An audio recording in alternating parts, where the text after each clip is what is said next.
آزادی کا دن آ رہا ہے 15 اگست، اس سے پہلے میں اپنا کفارہ ادا کر لوں۔ ہندوستان میں آج جو حالات چل رہے ہیں اس پر میں اگر تھوڑی سی بات کروں، کیا ہمارے ارد گرد آپ نہیں دیکھ رہے نفرتوں کا ماحول بڑھتا جا رہا ہے، زہر اس قدر پھیلایا جا رہا ہے کہ لوگ مسلمانوں کے نام سے چڑھنے لگ جائیں، جو اب تک سیکولر کہلاتے تھے وہ بھی کٹر ہونے لگ گئے، وہ بھی اب شدت پسند ہونے لگ گئے۔ یہاں دغلی پالیسی بہت زیادہ عروج پر ہے، یعنی اپنوں کے لیے الگ قانون، ہمارے لیے الگ قانون، تمہارے لیے الگ سسٹم، ہمارے لیے الگ سسٹم، یہ سب چیزیں آج دیکھنے کو مل رہی ہیں۔ اور اس رسول پاک کا تذکرہ نہ کریں تو زندہ کیسا رہیں؟ زندگی کے لیے ضروری ہے اس رسول پاک کا ذکر ہوتا رہے۔ روح کی وہ غذا ہے، کائنات کی وہ اصل ہے، جب تک گاڑی میں پیٹرول ڈلتا ہے وہ چلتی رہتی ہے۔ مسلمان کی زندگی اگر چلتی ہے تو روح انسان، روح مسلمان محمد عربی صلی اللہ علیہ وسلم کے تذکرہ خیر سے چلتی ہے۔ میرے آقا کی محبت کے نغمے ہمارے دلوں کو جلا بخشتے ہیں، اور کیوں نہ ہم کریں، اس لیے کہ ہمارا ہی عقیدہ ہے یہ، وہ جو نہ تھے تو کچھ نہ تھا، وہ جو نہ ہو تو کچھ نہ ہو، جان ہے وہ جہان کی، جان ہے تو جہان ہے۔ اگر رسول پاک کا تذکرہ نہ ہو تو پھر نہ ہم ہیں نہ تم ہو۔ اقبال نے اسی لیے کہا ہے بلبل کا ترنم بھی نہ ہو اور کلیوں کا تبسم بھی نہ ہو، بزم توحید میں تم نہ ہو تو کچھ بھی نہ ہو۔ حضور پاک صلی اللہ تعالی علیہ وسلم کی ذات اگر نہ ہو تو پھر کائنات کا کوئی ذرہ نہیں ہے۔ جن چیزوں کو آپ دیکھیں ان میں نور اگر آج ہے تو وہ برکت رسول اللہ کی ہے۔ اور تمام مداحان رسول نے اپنی اپنی زندگیاں صرف کر دیں، قلم ٹوٹ گئے، سیاہیاں سوکھ گئیں۔ رسول پاک صلی اللہ علیہ وسلم کی بارگاہ میں کبھی سعدی شیرازی نے پکار کر کے کہا بلغ العلا بکمالہ کشفت دجا بجمالہ حسنت جمیع خصالہ صلو علیہ وآلہ۔ کہیں سے ادیب لائل پوری نے کہا تیرے عشق کے رنگ میں رنگ جائیں میرے یار۔ یہ تمام اشعار جب عاشق اپنے مدح کرتے ہیں رسول پاک کی، ان کی زبانوں سے نکلتا رہا۔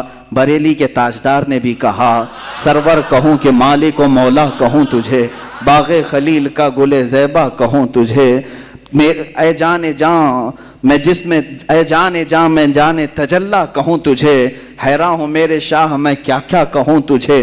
میں چند مصرے پڑھ رہا ہوں، پورے اشعار پڑھنے کی عادت بھی نہیں ہے، تھوڑے سے صرف اس لیے کہہ رہا ہوں کہ دنیا بھر کے مداحوں نے میرے آقا کی شان میں قصیدے لکھے اور قلم توڑ دیے اور ان کی سیاہیاں سوکھ گئی۔ بریلی کے تاجدار سے اوپر ہم چلتے ہیں، پھر دیکھتے ہیں کس نے کیا کیا کہا، تو پھر ہمیں ملا بوسیری نے کہا مولا یا صلی وسلم دائما ابدا علی حبیبک خیر الخلق کلہم هو الحبیب الذی ترجا شفاعته لکل حول من الاحوال مقتہم۔ اس قصیدے میں تو 170 اشعار ایسے ہیں جس میں ہر عضو رسول کی تعریف کر دی، حضور کے سفر کی تعریف الگ، معراج کی تعریف الگ، حضور کی پیدائش کی تعریف الگ، خاندان کی تعریف الگ، معجزات کی تعریف الگ، ساری چیزیں بیان کر دی۔ اخیر میں یوں کہا یا رب بالمصطفیٰ بلغ مقاصدنا واغفر لنا ما مضى یا واسع الکرم۔ یہیں تک نہیں، بوسیری سے اگر ہم آگے بڑھتے ہیں امام اعظم ابو حنیفہ کی بارگاہ میں پکار کر کے کہتے ہیں یا سید السادات جئتک قاصدا ارجو رضاک فلا تخیب مقصدی۔ یوں پکار کر کے کہا۔ پھر دیکھا ہم نے اور کہیں فارسی کی زبان میں علامہ عبد الرحمن جامی جیسا نکلتا ہے، کہتا ہے تنم فرسودہ جاں پارا زِ ہجراں یا رسول اللہ، دلم پجمردہ آوارا زِ عصیاں یا رسول اللہ، چو بازوئے شفاعت را کشائی بر گنہگاراں مکن محروم جامی را دراں یا رسول اللہ۔ یہ تو امتیوں کے احوال تھے۔ پھر ہم آگے بڑھ کر کے دیکھے تو خود صحابی رسول پکار رہے ہیں۔ حسان بن ثابت کہنے لگ گئے وَأَحْسَنُ مِنْكَ لَمْ تَرَ قَطُّ عَيْنِي وَأَجْمَلُ مِنْكَ لَمْ تَلِدِ النِّسَاءُ خُلِقْتَ مُبَرَّأً مِنْ كُلِّ عَيْبٍ كَأَنَّكَ قَدْ خُلِقْتَ كَمَا تَشَاءُ۔ صحابہ نے بھی کہا، صحابیات نے بھی کہا، تابعین نے کہا، اولیاء نے کہا، صالحین نے کہا، شعراء نے کہا، ارے میاں یہ تو سارے انسانوں نے کہا، اب رب عظیم نے پکار کر کہا